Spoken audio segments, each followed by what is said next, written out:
తెలుగును ప్రేక్షకులు నమస్తే. ఒక విషాదకరమైనటువంటి వార్త అని చెప్పాలి.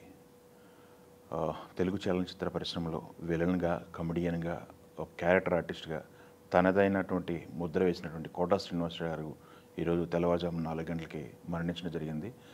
గత కొంతకాలంగా ఆయన ఆరోగ్య సమస్యతో బాధపడుతున్నారు. ఆయన వయసు 83 సంవత్సరాలు.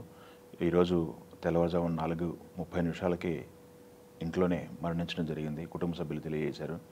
మనం మొన్నే ఆయన బర్త్‌డేకి కలిసి రావడం జరిగింది. ఆయన కలిసాము. చాలాసేపు మాట్లాడాము మనం. తన కెరియర్ మొదట్లో జరిగినటువంటి చాలా విషయాలు, తర్వాత జరిగిన పరిణామాలు, చిత్ర పరిశ్రమ మనుగడ, చాలా విషయాల గురించి ఆయన సుదీర్ఘంగా మాట్లాడడం జరిగింది. చెప్పాను, ఒక కాలుకి సంబంధించినటువంటి చిన్న గ్యాంగ్రీన్స్ అవి ఉన్నాయమ్మా, అవి అయిపోతే నేనే మీ స్టూడియోకి వస్తాను, ఒకసారి ప్రేక్షకులందరినీ పలకరిద్దాం తెలుగు ప్రేక్షకులు ఆయన చెప్పడం జరిగింది. ఇంతలోనే ఆయన మరణించారన్న వార్త అనేది చాలా దిగ్భ్రాంతికి గురి చేసింది. కోటా శ్రీనివాసరావు గారి గురించి మనం చెప్పాలంటే ఆయన చాలా విషయాలు పంచుకున్నారు మనతో. ఆయన కెరియర్ స్టార్టింగ్లో కృష్ణా జిల్లాలో పుట్టారు. ఆయన కెరియర్ స్టార్టింగ్లో ఎస్బీఐలో వర్క్ చేశారు. ఆ ఎస్బీఐలో కూడా పలానా దగ్గర పనిచేశాను, పలానా మీ ఊరు పక్కన పనిచేశాను, ఇవన్నీ కూడా చెప్పడం జరిగింది మనకి. దాని తర్వాత ఆయన సినీ ప్రస్థానం, నాటకాలు నుంచి ఆయన ఎలా టర్న్ అయ్యారని కూడా మనకి చెప్పడం జరిగింది.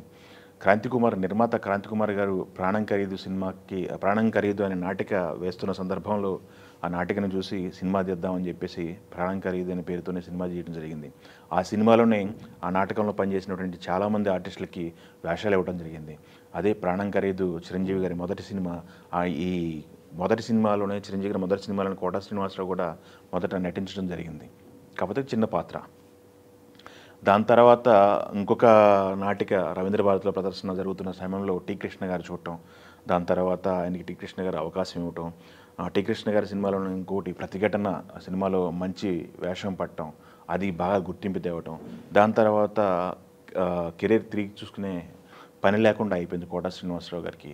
దాని తర్వాత మనం ఎక్కువగా చెప్పుకోవాల్సింది జంజాల గారి సినిమాల్లో ఆయన కోటా శ్రీనివాసరావుకి విభిన్నమైన పాత్రల్లో చేయటం జరిగింది.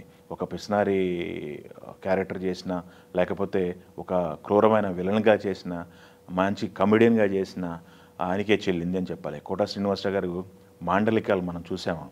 చాలా మాండలికాలు, తెలుగు భాషలో ఉన్నటువంటి మాండలికాలు అన్నింటిలో నటించి మెప్పించారు ఆయన. తెలంగాణ యాస ప్రధానంగా చెప్పుకోవాలి. ఆయన తెలంగాణ యాస మాట్లాడితే అందరూ కూడా ఓకే, ఈ కోటా శ్రీనివాసరావు గారు తెలంగాణ వ్యక్తి అన్న రేంజ్లో ఆయన మాట్లాడేవాళ్ళు. ఆయన మెప్పించగలిగేవాళ్ళు ఆన్ స్క్రీన్ పైన. ఇంకొక కాంబినేషన్ గురించి చెప్పుకోవాలి. కోటా శ్రీనివాసరావు గారు, బాబు మోహన్ గారి కాంబినేషన్ అయితే ఎవర్ గ్రీన్ కాంబినేషన్ అని చెప్పుకోవాలి. మామగారి సినిమా కానీ, లేకపోతే దాని తర్వాత వచ్చిన సినిమాలు కానీ, అతను ఎంత విలక్షణమైన నటుడు అంటే బాలీవుడ్లో సైతం మంచి క్యారెక్టర్లు, హిందీలో సైతం మంచి క్యారెక్టర్లు చేసి మెప్పించడం జరిగింది. ఒకానొక సందర్భంలో అమితాబ్ బచ్చన్ గారు చెప్పారని చెప్పి ఆయన చెప్పడం జరిగింది. సర్కార్ సినిమాలో అమితాబ్ బచ్చన్ గారు వాళ్ళ కొడుకు అభిషేక్ బచ్చన్ని పిలిచి చెప్పారట, ఆ నటుడిని చూసావా, ఆ నటుడు ఎలా నటిస్తున్నాడో అతన్ని చూసి చాలా నేర్చుకోవాలి మనం అని చెప్పి చెప్పడం జరిగిందట. ఎవరైనా సరే రంగస్థలం నుంచి వచ్చిన ప్రతి ఒక్కళ్ళకు కూడా నటన పైన బాగా అవగాహన ఉంటుంది. ఆ నటనని ఆన్ స్క్రీన్ తెలుగు చిత్ర పరిశ్రమలో సినిమాల్లో నటించడం అనేది ఒక మేటరు. అలా సినిమాల్లో దాదాపు 4 దశాబ్దాలుగా 700 సినిమాలకు పైన ఆయన నటించడం జరిగింది. ఆయన 2023లో సువర్ణ సుందరి అనే సినిమాకు ఆయన ఆఖరి చిత్రంగా మనం చెప్పుకోవాలి. ఆయన అడపాదడప మాట్లాడుతుండేవారు. తెలుగు వాళ్ళు చాలామంది నటులు ఉన్నారు, టాలెంటెడ్ నటులు ఉన్నారు, వాళ్ళని వినియోగించుకోలేకపోతున్నాం. మనం అంగుహార్బాటాలకు పోయి పరభాష నటులను ఎక్కువ ఎంకరేజ్ చేస్తున్నాం అన్న టోన్లో ఆయన మాట్లాడడం జరిగింది. చాలామంది చిత్ర పరిశ్రమకి వ్యతిరేకంగా మాట్లాడాలంటే డైరెక్టర్లకు కానీ, ప్రొడ్యూసర్లకు కానీ, ఎవరికైనా సరే చిత్ర పరిశ్రమకు సంబంధించిన ఇష్యూల్ని ఏదైనా కాంట్రవర్సీగా మాట్లాడాలంటే చాలామంది భయపడతారు. బట్ ఆయన నిర్మోహాటంగా ఆయన యొక్క భావాలను అయితే తెలియజేసేవాళ్ళు. చాలా సందర్భాల్లో అవి కొంత కాంట్రవర్సీ కూడా అయినాయి.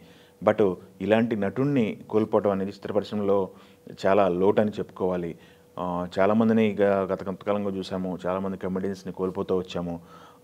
బట్ ఈయన ఒక కమెడియన్గా కాదు, వేలెన్నో ఉన్న కమెడియను, క్యారెక్టర్ ఆర్టిస్టు, ఏ క్యారెక్టర్ అయినా చేయగలిగినటువంటి వ్యక్తి కోటా శ్రీనివాసరావు గారు. 83 సంవత్సరాల వయసు ఉంది ఈయనకి. ఈయన షుగర్కి సంబంధించిన వ్యాధితో ఎక్కువ బాధపడేవాళ్ళు. దాంతో మల్టీ ఆర్గాన్స్ ఫెయిల్ అని చెప్పి చెప్తున్నారు. అది కొంచెం గత కొంతకాలంగా ఎక్కువ అవటం, షుగర్ కంట్రోల్లో లేకపోవటం వల్ల ఆర్గన్స్ అన్నీ కూడా డ్యామేజ్ అయ్యాయని చెప్పి తెలుస్తుంది. సో ఆయన ఈరోజు చిత్ర పరిశ్రమలో కాదు, తిరిగి లోకాలకి వెళ్ళిపోయారని చెప్పుకోవాలి.